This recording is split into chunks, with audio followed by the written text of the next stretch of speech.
Services has signed a definitive agreement to acquire Keystone Business Solutions for only around 8 crore rupees as the firm seeks to strengthen its IT staffing vertical. We're currently joined by Mr. Ravi Vishwanath, the CFO of the company. Hi, Mr. Vishwanath. Thanks so much, sir, for joining in today.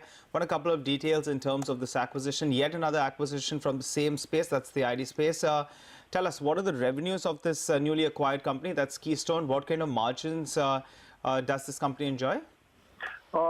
Keystone is a small company, is a small IT company focused on a very niche client in Bangalore. Okay. It works at the higher end of the technology. We are kind of on the technology pyramid. It works at the higher end of the technology pyramid with this particular client. For the 9 months, I mean, they would probably be doing between 9 to 10 crore, about 9 crores of revenue for the current year, which is say for March 17. Okay.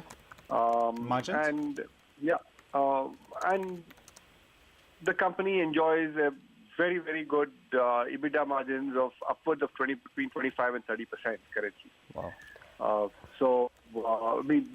This is honestly, this is purely on account of the fact that this is a very niche play, and which is where we expect the IT staffing industry to kind of move towards from the current levels of low-end equilibrium that we currently are seeing.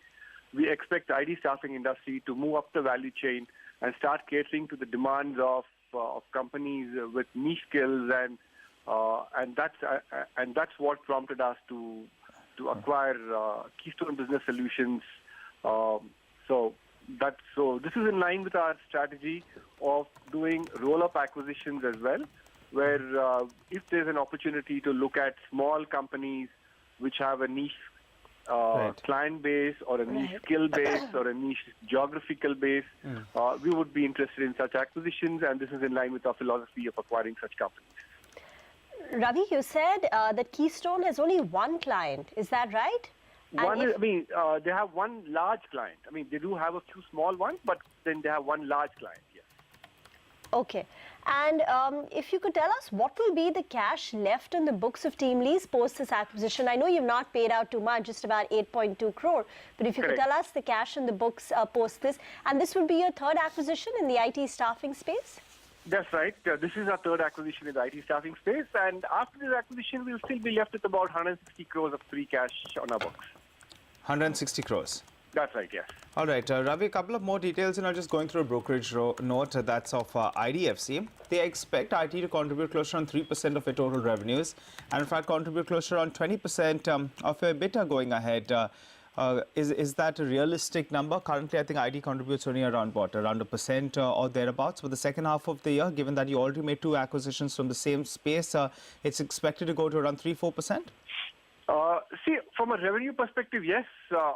Say about 3% is what I would expect it to contribute for a full year next year. Okay. But from a margin perspective, clearly, we had indicated even at the time of the IPO that we would be looking at IT staffing to shore up our overall margins, and clearly our focus with these IT staffing companies would be to see how best we can get extra margins that will support our general staffing business as well.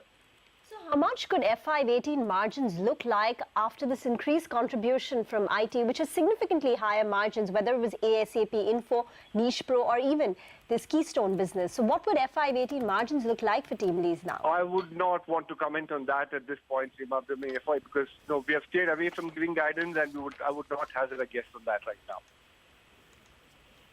Okay. All right, sir. We'll leave it at that. Thank you so much for joining in, and all the best for the company.